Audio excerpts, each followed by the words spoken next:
అన్నింటికీ నేను మాత్రమే సాధించగలను అని అనరు. నా పురుష ప్రయత్నము చేత అన్నీ సంభవములే అన్నమాట అనరు. కచ్చిదాశాస్తి దేవానాం ప్రసాదం పార్థివాత్మజ కశ్చిత్ పురుషకారంచ దైవంచ ప్రతిపద్యతే అంటుంది సీతమ్మ సుందరకాండలో. పురుష ప్రయత్నమునకు భగవంతుని యొక్క అనుగ్రహము తోడు కావాలి.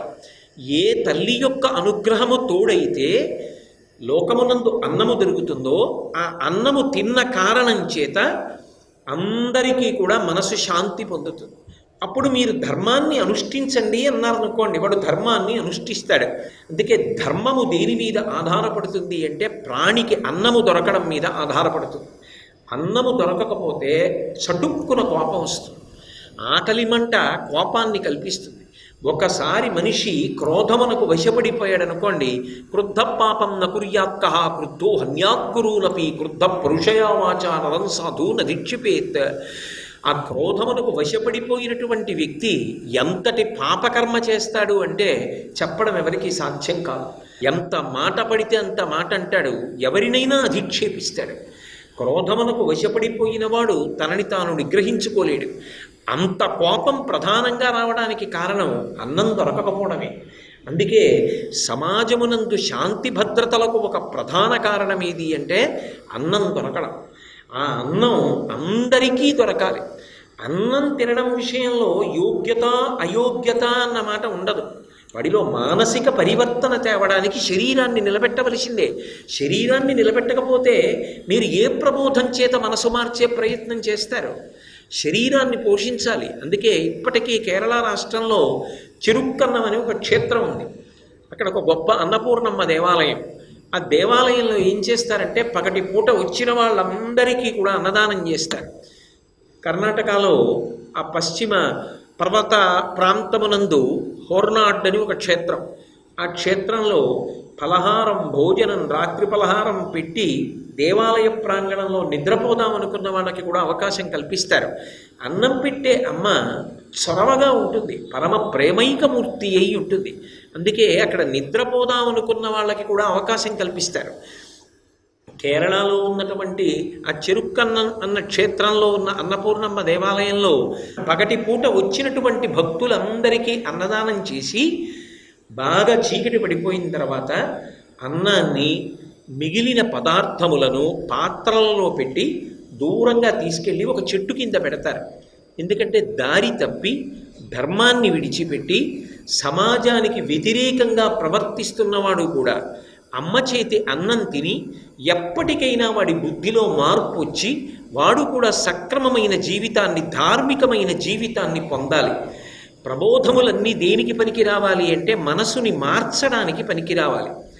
మనిషి మనిషిగా బ్రతకడానికి కావలసినటువంటి బుద్ధిని అందించడానికి పనికి రావాలి. అసలు శరీరం ఉంటే కదా మనసుకి తగినటువంటి ప్రబోధం చెయ్యడం. అందుకే అన్నపూర్ణమ్మ దేవాలయంలో యోగ్యత అయోగ్యత అన్న విచారణ ఉండదు. వచ్చిన వాళ్ళకి అన్నప్రసాదం పెట్టడమే. అటువంటి తల్లి అన్నాన్ని పెట్టడం ద్వారా అసలు పరబ్రహ్మాన్ని అందిస్తోంది లోకానికి.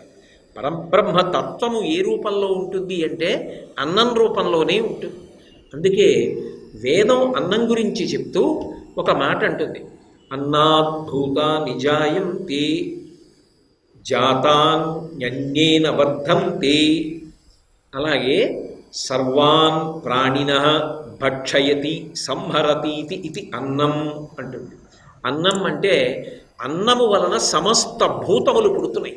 అన్నం తిన్న కారణం చేతనే ప్రత్యుత్పత్తి జరుగుతోంది. సమస్త భూతముల యొక్క సంతతి పెరుగుతోంది.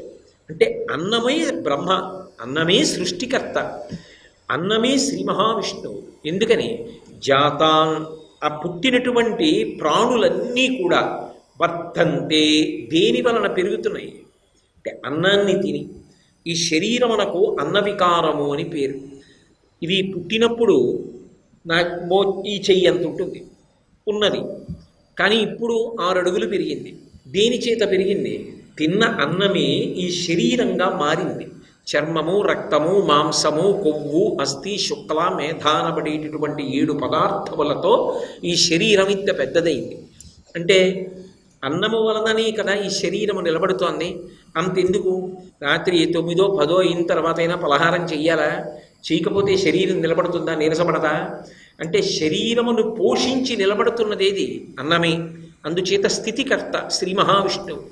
అన్నమే సమస్త ప్రాణులను పడగొట్టేస్తాం.